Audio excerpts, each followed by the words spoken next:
Bonjour à tous, voici ici une capsule vidéo sur le dernier chapitre de l'année, chapitre 17. Nous allons nous intéresser à l'aspect énergétique non plus des phénomènes mécaniques comme nous l'avons fait, mais maintenant des phénomènes électriques.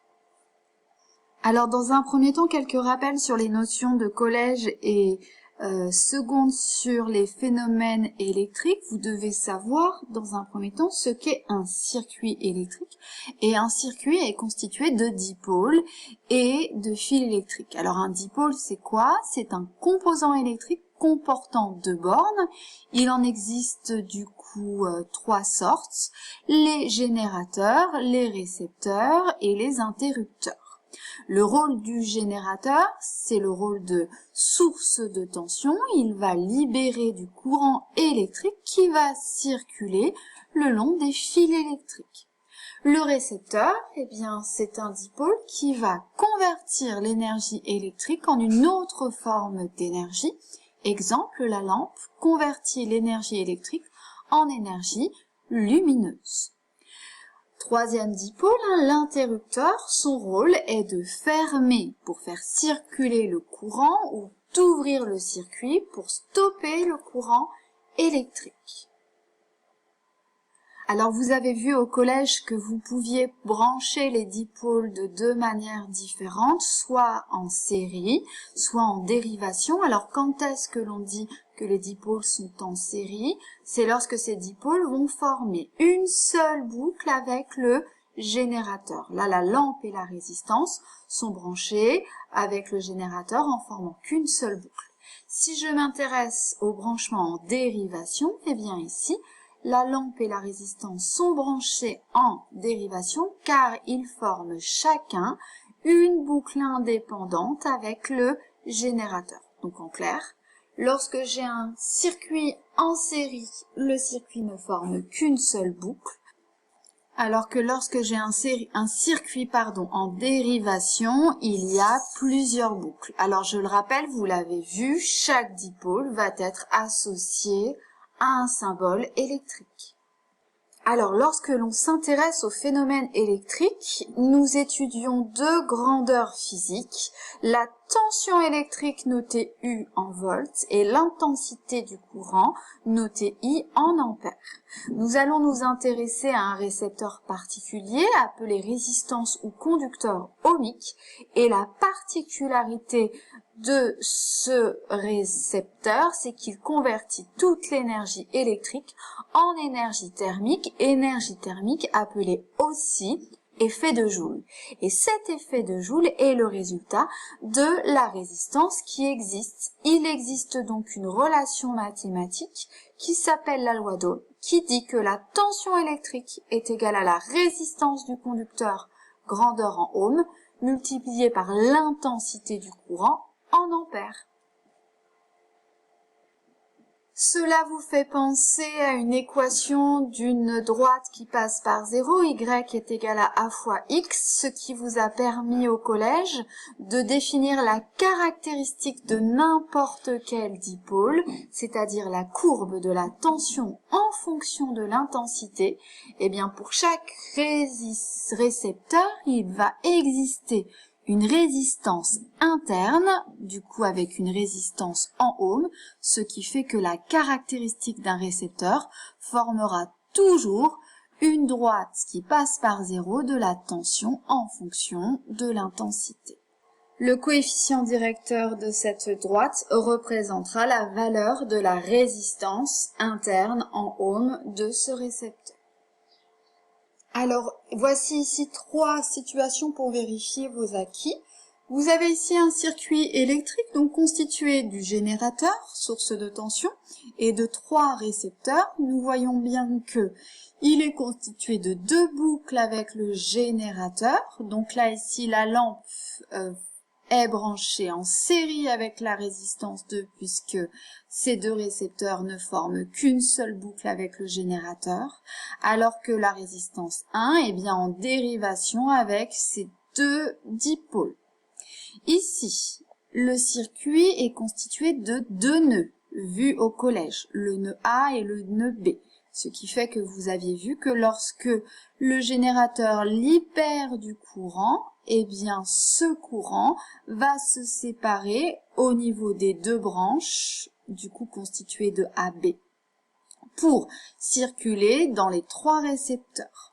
La question que l'on vous pose, c'est où placer l'ampèremètre pour mesurer l'intensité du courant qui traverse la lampe 1. En effet, l'intensité principale va être égale à la somme de l'intensité du courant qui circule dans les deux branches.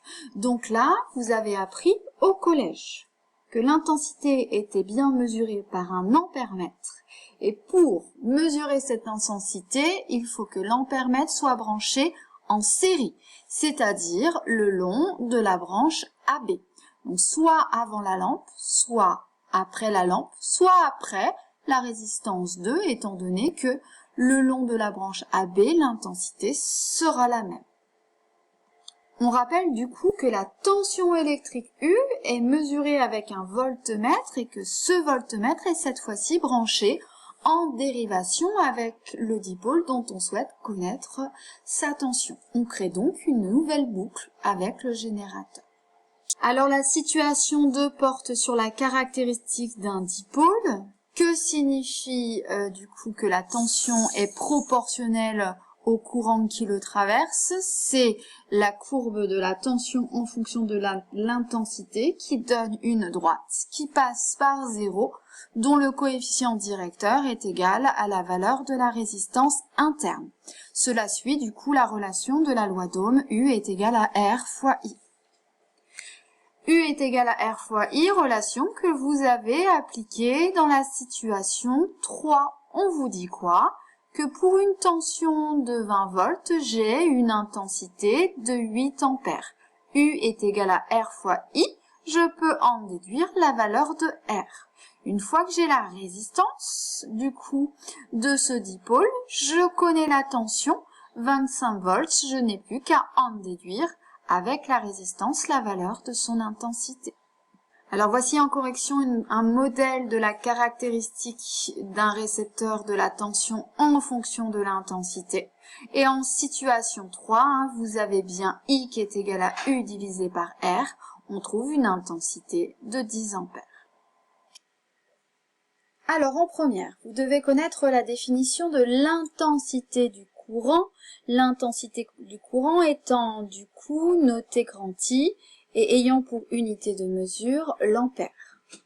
Pour cela, intéressons-nous à la notion de courant électrique. Le courant électrique est défini par le mouvement de l'ensemble des porteurs de charge à travers, par exemple, la section d'un fil électrique.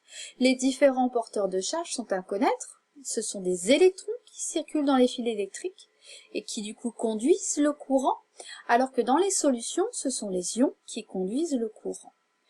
Alors du coup, plus les porteurs de charge sont nombreux à traverser une section pendant une durée delta t donnée, et plus l'intensité du courant sera élevée. Du coup, l'intensité du courant noté grand I représente le débit de charge électrique. Son unité de mesure sera l'ampère. Il s'agit du rapport de la quantité de charge électrique notée grand Q en coulomb sur la durée du coup de circulation delta T en secondes. Alors dans un deuxième temps, vous devez étudier les sources de tension continue. Alors une source de tension continue, c'est un dipôle permettant d'alimenter un circuit électrique en appliquant une force électromotrice. Force qui permet la mise en circulation des électrons et donc la mise en circulation du courant électrique. Alors du coup, cette force n'est pas en Newton, comme nous l'avons vu dans l'étude de phénomènes mécaniques. Il faut savoir que pour les phénomènes électriques, cette force électromotrice est une tension notée grand E, dont l'unité de mesure est donc le volt. Il faut savoir que grand E, cette force électromotrice, c'est une grandeur interne au générateur et du coup qui caractérise cette source de tension continue. Alors, exemple de source de tension, vous en connaissez, comme une pile, une batterie ou une centrale nucléaire. Alors il faut savoir dissocier source idéale de source réelle de tension. En effet, lorsque l'on parle de source idéale et que je m'intéresse à la caractéristique de cette source, c'est-à-dire de la courbe de la tension en fonction de l'intensité, dans le cas idéal, la source, le générateur, va libérer toujours la même tension égale à grand E, la force électromotrice. Dans la réalité, on va se rendre compte que la tension va diminuer en fonction de l'intensité, et pour expliquer ce phénomène, eh bien, on va se rendre compte qu'une source réelle possède une résistance interne, et vous savez qu'une résistance a pour rôle de convertir l'énergie électrique en énergie thermique, c'est-à-dire sous forme de chaleur, sous forme d'effet de Joule. Cela signifie que dans le cas réel, il y a des pertes d'énergie. Une partie de l'énergie électrique libérée est convertie en énergie thermique due à la présence de cette résistance interne.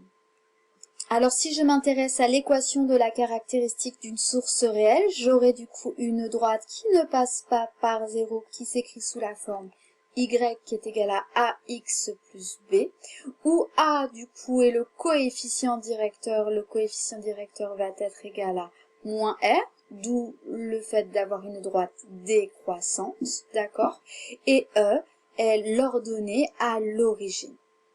On peut représenter du coup cette source de tension réelle par un générateur comme ceci, suivi d'une résistance interne en série.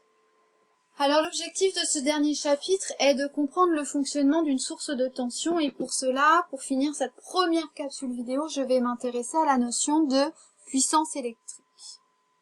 Alors il faut savoir que la puissance est une grandeur indiquant l'aptitude d'un système à convertir rapidement de l'énergie. La puissance électrique est donc une grandeur qui indique l'aptitude de la source à convertir rapidement de l'énergie électrique. Son annotation est la lettre P, son unité de mesure est le watt. La puissance électrique est donc égale à l'énergie électrique libérée par seconde. Pour calculer du coup cette puissance, nous ferons donc le rapport de l'énergie électrique libérée divisé par sa durée du coup de circulation. Alors l'énergie est en joules et le temps sera en secondes.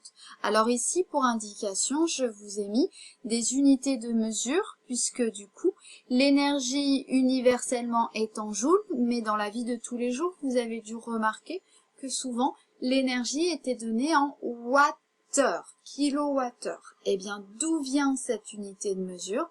Eh bien, elle vient de la formule de base qui lie puissance, énergie et temps.